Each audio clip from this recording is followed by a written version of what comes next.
देख यहाँ पुणी से 6A एक्सरसाइज गणित यहाँ आम आगुरी भी क्लास रे करिचे टाइप गणित पुणी आउ थे यहाँ बीरर डाउट से दुईटा आशुतोषर डाउट थिला यहाँ साइन बीरर डाउट त्रिभुज एबीसी एंगल ए हूँ 150 डिग्री बीसी हूँ 5 सेंटीमीटर एडी उच्चता 3 सेंटीमीटर त्रिभुज एबीसी अंकन कर से परिवृत्त अंकन करके ही करिया पड़ो किंतु ये गोटे ही परिवर्तन कौन ना जेहेतु ये एंगल एटा केते अच्छी 150 विच इज इक्वल टू आम क्या भावुँ थीटा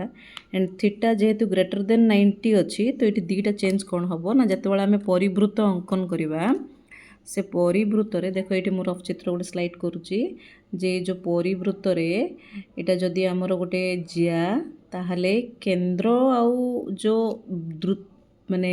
त्रिभुजर शीर्षबिंदु दिज जाक ये जियार विपरीत पार्श्व अवस्थान करेंगे माने जदि तलपट को केंद्र आसो ताहले तार शीर्षबिंदु एपटे आसो दिज दी पटे अलग अलग आसवे जदि थीटा लेस देन 90 होता ताहले केंद्र आउ शीर्षबिंदु गोटे पार्श्व आसवे तो ये एंगल ए 150 डिग्री जेहेतु अच्छी तो ये मोर चित्रटा अंकन कर देख ये जदि वृत्तर केंद्र ओ है मोर चित्र रे मापटा ठीक न आसीपे मुझे आगुरी भी कही जेहेतु मो हाथ में अंकन करुच्ची तो एक्जाक्टली मिड पॉइंट वृत्तर ओ आसी नी टी तलू हो जाइए तो ये ओ जो रहा ये देख एटा बीसी बाहुटा त्रिभुजर यार ए जो फाइनल रिजल्ट आसी ये ऊपर पटे आसी ओटा तल पटे आसी जद कहीं ना जेहेतु ये एंगल ए 150 डिग्री हो जाइए थीटा इज ग्रेटर देन 90 तो आम केमती आनिबा 150 माइनस 90 इज इक्वल टू केते हो 60 डिग्री तो आमको ये केस रे जेतेबेले आम केंद्र हासिल करने को चेष्टा करवा एवं ओबी आ ओसी व्यासार्ध आने चेष्टा करवा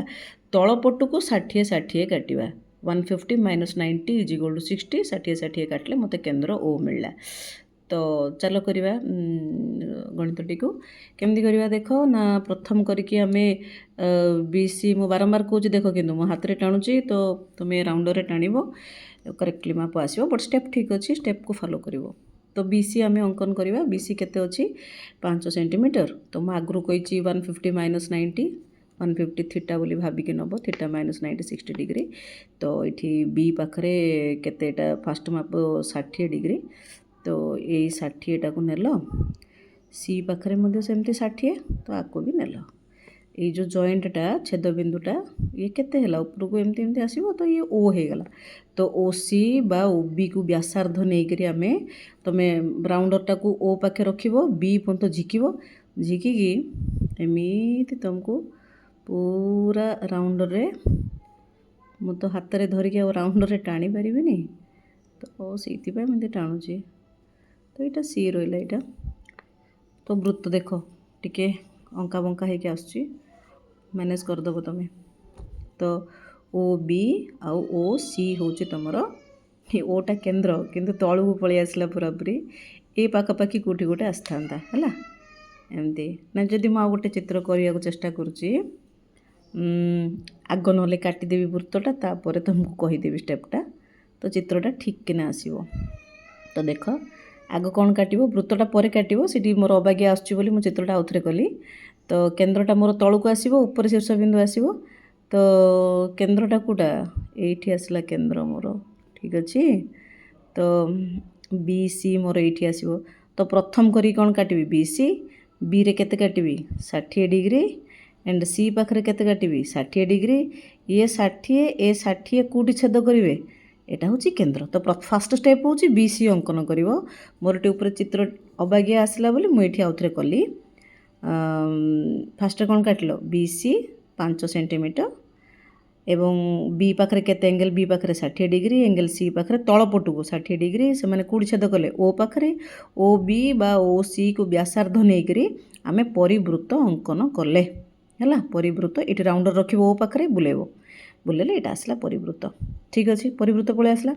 एबे सेकेंड काम हो से त्रिभुजर आउ को माप देलानी जो त्रिभुज एबीसी कथा से कहूँ एटा आमर शीर्ष कौटी है आसो एपट पार्श्व आसो कहीं मैंने थीटाटा जेहतु ग्रेटर देन 90 अच्छी तो बी सी दुई पार्श्व आसो तो एपटे ओ आसला माने ऊपर पटे कौटी है ए आसो तो आम ऊपर पट को ए कौटी आने ट्राई करवा किंतु ये एक्जाक्ट लोकेशन ना जेहेतु उच्चता देला मु कहली जितेबाला भी त्रिभुजर उच्चता कथा से कहला तुम डायरेक्ट तो लंब काटिकी आनीपर ନାଇଁ ଯଦି एंगल बी पाखे कौन कर ये 90 डिग्री काट 60 120 आको छेद कले स्पर्शक आउ स्पर्शक 90 डिग्री जो काटुच से टाइप तौक भी झिकीदे चलो ये 90 डिग्री होगा है से उच्चता केते 3 सेंटीमीटर तार अर्थ बी सी रु केते दूर उच्चता कहले लंब उच्चता कहले लंब एक्चुअली तुम बी सी को समद्विखंड करके ऊपर टाणिले भी हम किंतु कौन कर प्रॉपर मेथड हो प्रॉपर मेथड ये तुम 90 डिग्री काटिदेल 3 सेमी नब राउंडर रे स्केल मापिकी ये गोटे 3 सेमी आसो है ये जो माप आसला मनकर एम तो बी एम हूँ त्रिभुजर उच्चता सदृश ये बी एम आम काटिदेले एबे स्केल रखिब परिधि ऊपर को पकईकर एमती स्ट्रेट रे से स्केल रे एमती झिकीदेव ये दीटा छेदबिंदु आसो परिधि को तो गोटे ए नब गोटे ए डैश नब एक्जाक्टली तो आम 3 ये स्ट्रेट काटी पारानी जदि चाहब तुम समद्विखंड करके 3 सेंटीमीटर नेले हम काली ऊपर को पलैब तो परफेक्ट मेथड है कौन ना एइदर बी पाखे हो बा सी पाखे हो तुमको कौन करा पड़ो 90 डिग्री काटिया पड़ो तो ये 90 काटिदेली बी रु केते सेंटीमीटर उच्चता कथा कहला उच्चता माने लंब तो ये केते सेंटीमीटर चाप नहीं 3 सेंटीमीटर चाप नेली से स्केल रखिकी मो परिधि को कट करी गोटे छेदक नहीं आगु को तो ये जो एम रु गला रेखाटा आउ बी सी ए दीटा कौन हो समांतर हो तो ये गैपटा सबू जगार केते हम 3 सेंटीमीटर तो मत त्रिभुजर उच्चता मिलगला ये जो छेदबिंदु दीटा हूँ बी सी हूँ दीटा शीर्ष बिंदु त्रिभुजर तो ए गोटे शीर्ष बिंदु ए डैश गोटे शीर्ष बिंदु तो ए को बी को जोग कले ए को सी को जोग कले ए बी सी त्रिभुज गोटे मिल एवं ए डैश को जोग करवा जदि ताहले ए डैश बी सी बोली गोटे त्रिभुज मिल तो ए को नहीं त्रिभुज अंकन हो पार ए डैश को लेकिन त्रिभुज अंकन कर मन रख जो भी उच्चता देला सेठी जोटी कर्नर पॉइंट रहा से 90 डिग्री काटिकी उच्चतार जी माप नहीं स्ट्रेटली नहीं छेदक काटिदेव जहाद्वारा कि बीसी सहित पार्लर लाइन गोटे ड्र हो समांतर रेखा तो ये हाइटा सब जगार केते रही 3 सेंटीमीटर एटा क्लास रे भी कही रिपीट है होपफुली बुझी जाइथिबो तो ए बी सी गोटे त्रिभुज ए डैश बी सी गोटे त्रिभुज रफ चित्र अंकन कर रफ चित्र को 1 मार्क तो सबुठी माप कर माप लिख नेमिंग कर चेष्टा कर अंकनटा को गोटा पेज रे करने।